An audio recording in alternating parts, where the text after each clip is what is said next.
and we'll go next to Rick Polos, and Rick's paper is Communication and Christianity in Colonial Australia, History of Communication of Australia's First Chaplain. Okay. Take it away. Thank you. I'm going to share my screen. Unfortunately, you're going to get kind of the presenter's view. I can't get the full view for some reason. So you get two pictures at once. That's all. Thank you. So again, thank you, Dr. Butcher. My name is Rick Poulos. I'm a second-year doctoral student at Regent University. And my paper is Communication and Christianity in Colonial Australia. There's actually another line. It's a long title. And on that line is this gentleman here, Reverend Richard Johnson. He was the first chaplain to the settlement in New South Wales. Well, calling it a settlement is kind of, most of us know it as a penal colony.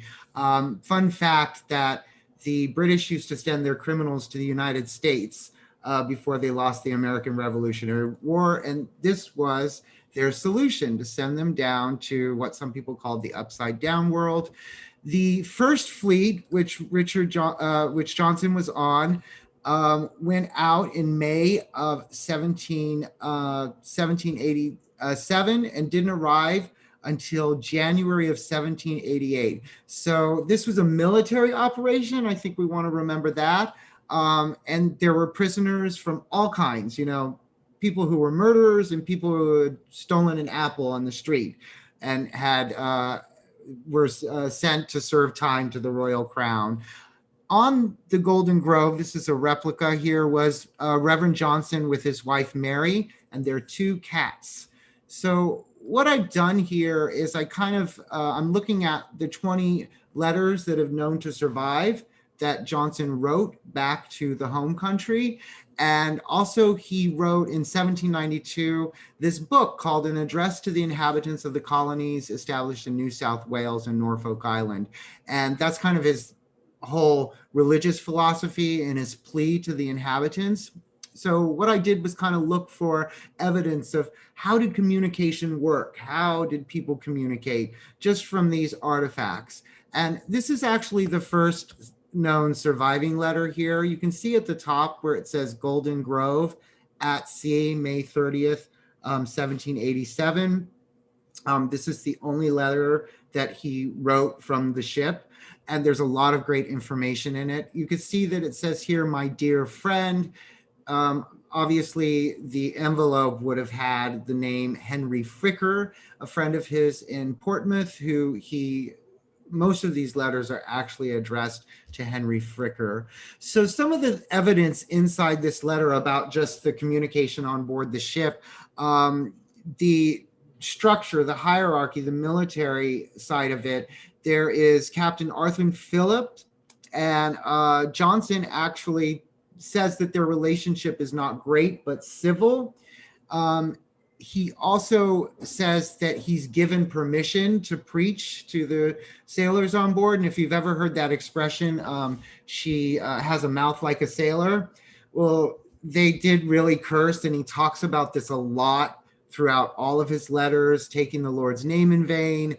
And it does not go over well with him. So that's one thing that he tries to get them to stop doing, among other things.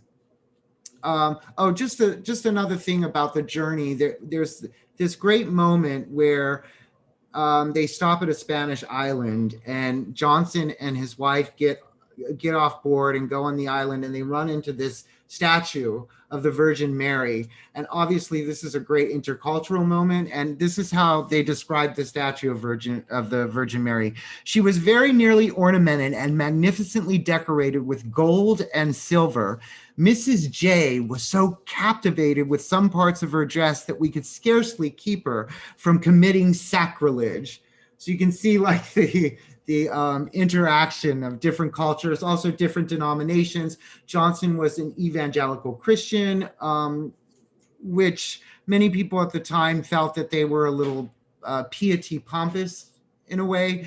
And then obviously being on a Spanish island, interacting with Catholicism and the Spanish culture as well.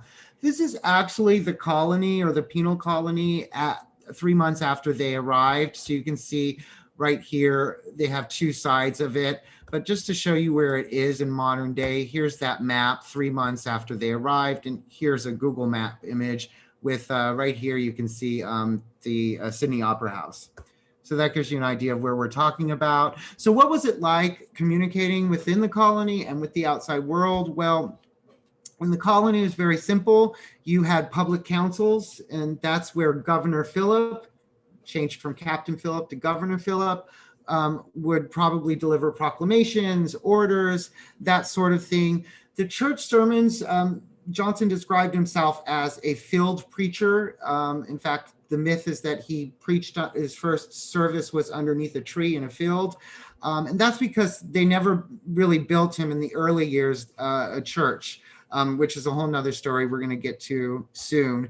Later, they had notices. Now, the First Fleet actually did bring a printing press with them on that first journey, but nobody knew how to use it. So they actually had to wait until somebody got caught stealing bread or whatever they did, and they were sent to the colony and they were able to use the printing press. It wasn't used to print prayers or hymns, mainly for government notices and, of all things, playbills. So that was one element, communicating within the colony. There was no real system of news coming in from the home country. The British didn't really establish that. Even the supplies were sort of shoddy. So it was a very difficult time. If a ship didn't come with supplies, you had to make do with what you had, what you grew yourself. And the system of communication, how these letters actually got back to Henry Fricker and the other people that they went to, was kind of an ad hoc system. And at one point, Johnson sends a letter with 2 men, one of whom dies during the journey. So I don't know if that was like one of his ways of kind of like, let's cover myself, have 2 people know about the letter, and then if one doesn't make it, the other one's going to get my letter where it needs to go. So it was a pretty barter and trade system too. Johnson complained a lot about the liquor and the drunkenness in the colony, but he did use liquor himself to barter and trade with and get people to do work for him. So there's that. There's also the frustration with not hearing back. I kind of call it like the 18th century ghosting. In one letter, he threatens to not write Henry Fricker again because he hasn't heard from him. So we don't know, maybe a letter got lost, who knows, but their friendship and writing begins again about a year later. So that all was forgiven and it was worked out. There is evidence of communication with Aboriginals in Johnson's letters and his book. So this was his first encounter. It was the 3rd letter that survived, and this is what he wrote. As we came near them, they spoke to us in a loud, dissonant manner, principally uttering these words, "Wara, wara, why," which we judged to be to tell us to go away. When we came up to them, I tied some bits of cloth round their heads and necks and also gave one of them a comb, at which he seemed especially pleased and astonished. Some of them then began to dance, and one of them offered me one of his fishing gigs, which I refused, the governor ordering that nothing should be taken from them. So, and also later in his writings, he describes the indigenous people as very harmless and inoffensive. Those were his words. And also that there was a level of, quote, friendly intercourse. He and his wife, Mary, took in a native girl, and they taught her to read and speak English in the Lord's Prayer. But this was not an aim of Johnson's to convert the Aboriginals to Christianity. He was having a hard enough time just trying to preach to the people he was supposed to be preaching to. So that was not something he really talked about or really tried to do.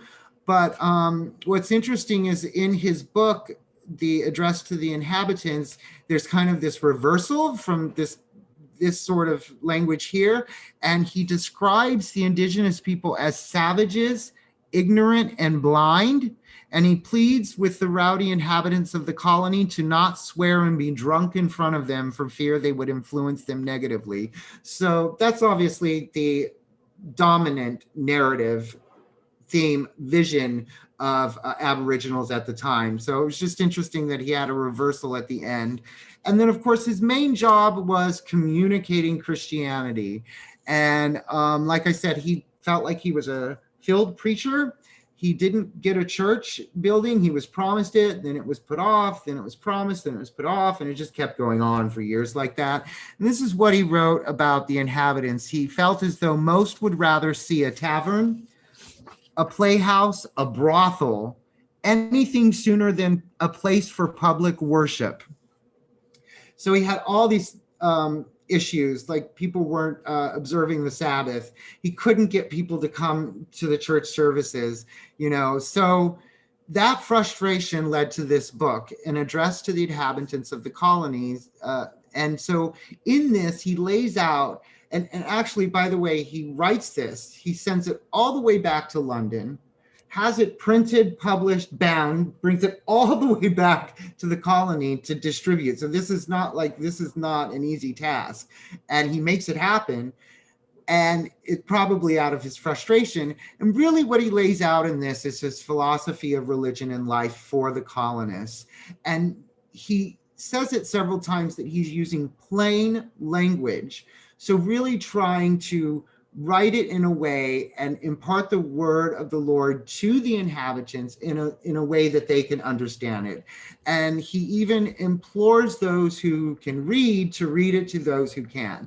So this was kind of his culmination, his like put everything on paper moment. Eventually, a new leadership comes in, and this particular governor is a man of God and regularly attends church services. And so he does something very interesting. He decides to close down all those brothels and taverns and public stores during the hours of church service. I don't know if it was extended all through Sunday, but the proclamation, we actually have the proclamation, it says during the services. Well, that did not go over so well with a few people, or maybe one person. And so they burned down the church. And this is what Bonwick, one of the two biographies on Johnson, this is from 1898. He sums up the first chapter of early Christianity in Australia this way. He says, yes, it was doubtless true. The first church in Australia fell victim to religious zeal and theological hate, and at the hands of men perhaps steeped in crime and taking God's name in vain, but who resented assumed persecution of creeds taught in their childhood. Johnson left the colony 2 years later, and the trail of his life kind of slowly goes away. Somebody called him the disappearing chaplain after that. So I know I went over my time. That's it. Thank you guys very much for listening to me. You did not. You have 14 seconds to spare. Oh, good. Well, thank you all. Oh, this is so exciting. I'm going to turn it over to Badu Smith. He is our respondent for today. Rick Polis, Communication of Christianity in Colonial Australia. This was a fascinating narrative piece. My advisor is Dr. Andre Johnson. He is a religious rhetorician. If anybody knows Dr. Johnson, so this piece was really interesting for me from that respect. I really like the way that you sort of orient the reader to Reverend Richard Johnson. He was a new figure for me, so that was really helpful in getting to know who he was, how he came to be who he was, and how he came to be a part of this. Of this new colony, if you will. So a few things I note here that perhaps you might want to explore or lean into this dialectical tension which influences Johnson's perception of the Aboriginals. I thought that was really interesting that you kind of, as you talk about how he characterizes them or describes them as harmless and inoffensive and then friendly, but then later, he's describing them as savages, ignorant, and blind.